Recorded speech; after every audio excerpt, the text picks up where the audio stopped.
बहुचर्चित वित्तिहोत्र महांती परलोक कैंसर रे आक्रांत होई भुवनेश्वर एम्स रे चिकित्साधीन अवस्था परलोक घटी 42 वर्ष बयस होइथिला। पूर्वतन जेल विभाग डीजी विद्याभूषण महांती पुओ वित्तिहोत्र 2006 मसीह चर्चा को आसीथिले। वित्तिहोत्र नारे सेतेबेले जणे जर्मान सहपाठी युवती को दुष्कर्म करथिबा अभियोग आसीथिला। राजस्थान अलवार को बुलिबा को जाइथिबा समय रे दुष्कर्म अभियोग आसीथिला। एही अभियोग रे वित्ती को गिरफ्त करिथिला राजस्थान पुलिस। तेबे शुणानीर मात्र 9 दिन पर वित्तिहोत्र को दंडादेश होइथिला।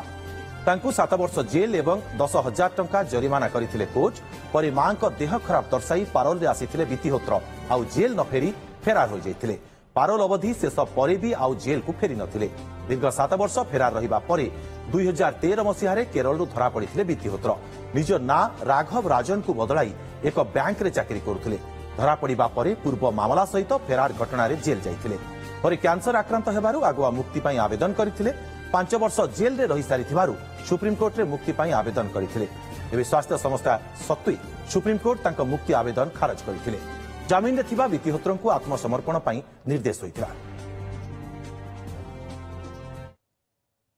मो पाखरे जहाँ जति खबर अच्छी सी कैंसर स्टोमाक रे पीड़ित थिले आउ तंकर सबुजाक ट्रीटमेंट एक्चुअली बाहर हॉस्पिटल ले हे सरची आउ तंकर जतबेले डिजीज प्रोग्रेस करची स्टोमाक कैंसर रे ब्लीडिंग हुए बहुत बेले बेले सो जतबेले ब्लीडिंग तंकर आरंभ हेची डिजीज प्रोग्रेशन नु से आचार्य हरियर जाइछंती सेठी जेतु ए फैसिलिटी नाही तापरे हमर एम्स को एक्चुअली से जस्ट मास 1.5 मास पूर्व आसले हम पाखो आमर रेडियो डायग्नोसिस और मेडिकल ऑन्कोलॉजी डिपार्टमेंट रे से रहीकरी पैलिएटिव ट्रीटमेंट माने जोटा बीमारी क्योर करी हबनी किंतु जो सिम्पटम होची ताको उपशम करिया पई चेष्टा चलथिला किंतु अनफॉर्चुनेटली काली राती 11:30 रे तांकर डेथ हिच।